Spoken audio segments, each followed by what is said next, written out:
Vous vous êtes fait une entorse de la cheville. On est déjà tous passés par là. Voilà comment vous pouvez gérer les choses au mieux pour diminuer la période d'arrêt et surtout pour éviter que ça ne récidive. Premier point très important, vous allez appliquer le protocole RICE.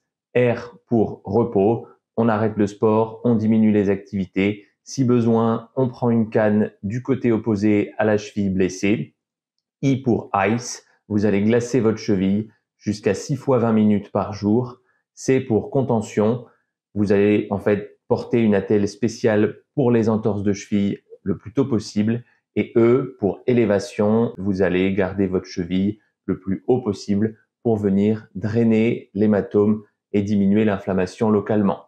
Ce protocole, vous allez l'appliquer quelle que soit la gravité de votre entorse afin de diminuer l'inflammation à la phase aiguë et afin d'aider à faire passer la douleur. Dans la mesure du possible, essayez d'éviter les anti-inflammatoires non stéroïdiens.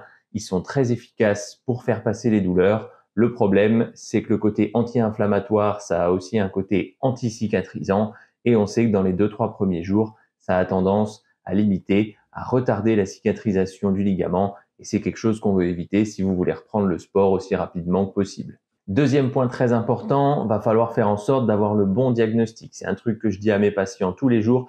Il n'y a pas de bon traitement si on n'a pas le bon diagnostic. Pour ça, il n'y a pas d'urgence à le faire dans les premiers jours, mais allez voir un médecin spécialisé qui vous fera lui-même ou qui vous prescrira une échographie. Dans la grande majorité des cas, l'échographie est suffisante et on n'a pas besoin d'aller à l'IRM. L'idée, c'est de savoir quels sont les ligaments qui sont abîmés et est-ce qu'il y a d'autres choses. Est-ce qu'il y a une fracture? Est-ce qu'il y a une lésion sur les muscles fibulaires? Est-ce qu'il y a une autre entorse ailleurs sur la cheville?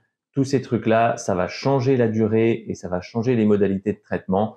Donc, il faut le savoir relativement rapidement. Ensuite, le temps d'arrêt du sport va dépendre de la sévérité de votre entorse. Globalement, on a 4 stades. Il faut imaginer que sur le côté de la cheville, on a 2 principaux ligaments.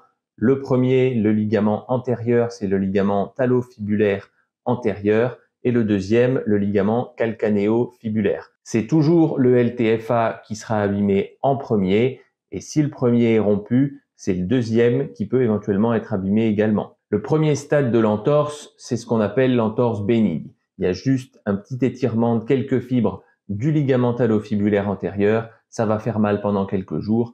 On arrête le sport pendant cette période-là. On en profite pour engager un travail de renforcement et de proprioception pour éviter une récidive et vous pouvez reprendre le sport dans la semaine ou dans les 10 jours qui suivent l'entorse. Le deuxième stade, c'est la rupture partielle. Le ligament talofibulaire antérieur est continu, mais une bonne partie de ses fibres sont abîmées.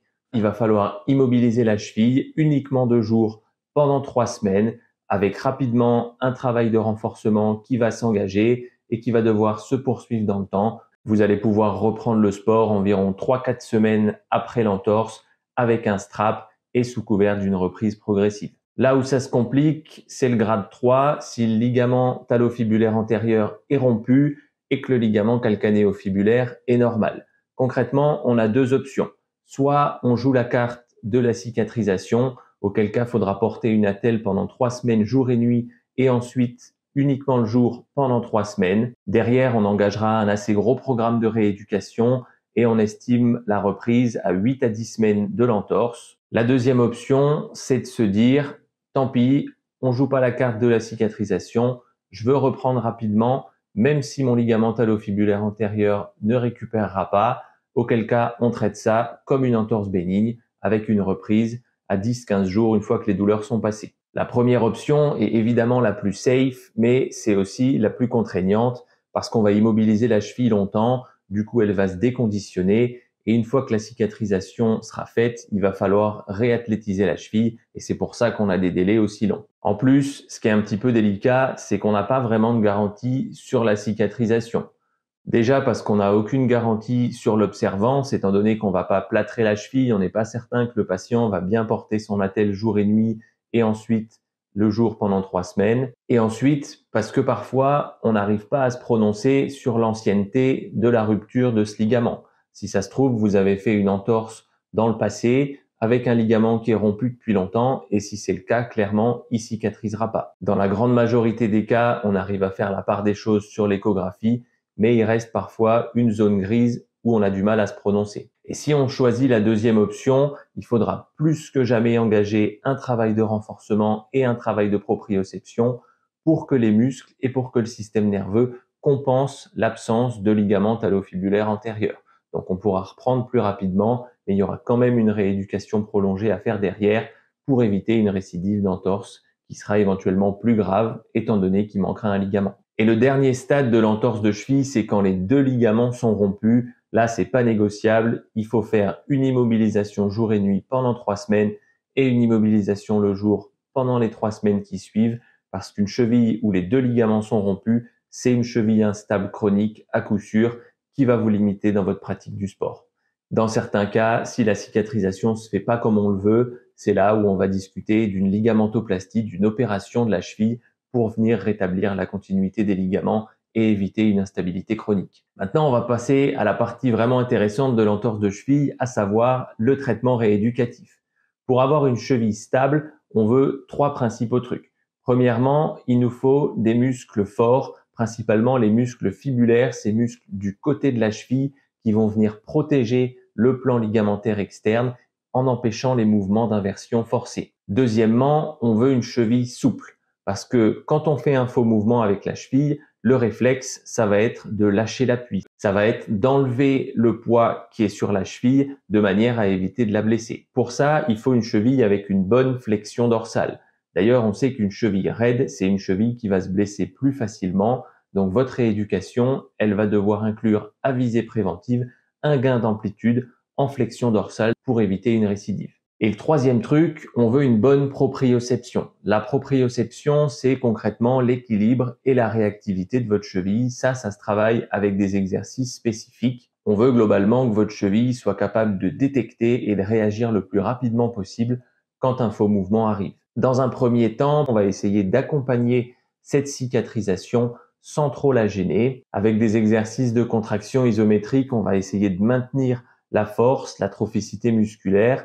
On fera aussi un petit travail de gain d'amplitude au niveau de la cheville pour pas qu'elle s'enraidisse et on pourra commencer progressivement un travail de proprioception, toujours en essayant de ne pas gêner cette cicatrisation ligamentaire. Ensuite, au fur et à mesure que la cicatrisation avance, on va pouvoir faire un travail de plus en plus dynamique avec des exercices de renforcement avec de plus en plus grande amplitude, de la proprioception sur un terrain de plus en plus instable et un véritable travail d'assouplissement. Ces assouplissements, on sait que la manière la plus efficace de les faire, c'est pas forcément avec des étirements, mais c'est plutôt avec des exercices en charge, qui vont non seulement venir travailler la souplesse de la cheville, mais en plus venir renforcer le muscle en position d'étirement, donc dans la position où il est censé protéger votre articulation. Et la dernière phase du traitement rééducatif, ça va être d'accompagner la reprise. Chez les sujets sédentaires, concrètement, cette phase-là, on peut l'oublier.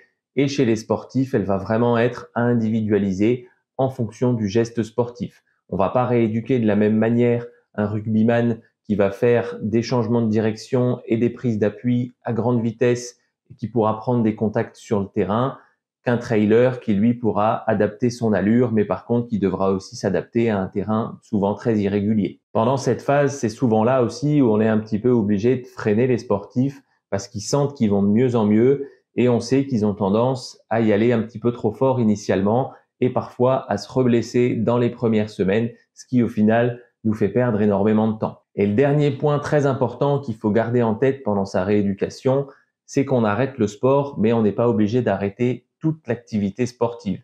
Typiquement, si vous faites du basket, on va laisser passer la phase douloureuse initialement et après, vous allez rapidement pouvoir recommencer à faire des lancers francs, à vous entraîner à faire des 3 points, à courir dans l'axe. Vous resterez en dehors du terrain pour éviter d'abîmer votre cheville, mais vous pouvez quand même continuer à vous entraîner sur certains points bien spécifiques à votre sport. Même chose si vous faites du trail. Au départ, vous allez arrêter complètement, puis vous allez rapidement pouvoir recommencer à faire du vélo pour maintenir vos capacités cardio-respiratoires et faciliter la reprise ensuite. Tout ça, c'est à discuter avec votre kiné et avec votre médecin du sport. C'est là aussi où c'est très important de vous faire accompagner. Et c'est pour ça que je trouve ça intéressant que vous compreniez exactement ce qui se passe au niveau de votre cheville. Si ça vous intéresse, je vous invite à aller regarder les vidéos d'auto-rééducation que j'ai faites pour l'entorse de cheville. Il y en a 2 concrètement. Une première que vous allez pouvoir faire rapidement avec des exercices plutôt doux pendant la phase de cicatrisation et une deuxième avec de véritables exercices de renforcement que vous pouvez faire à la maison plutôt sur la fin de votre rééducation. Faites-vous accompagner quoi qu'il arrive par un kiné et par un médecin du sport. Chaque entorse et chaque patient sont différents. Je vous mets les liens vers les vidéos dans la description et je vous dis à très bientôt.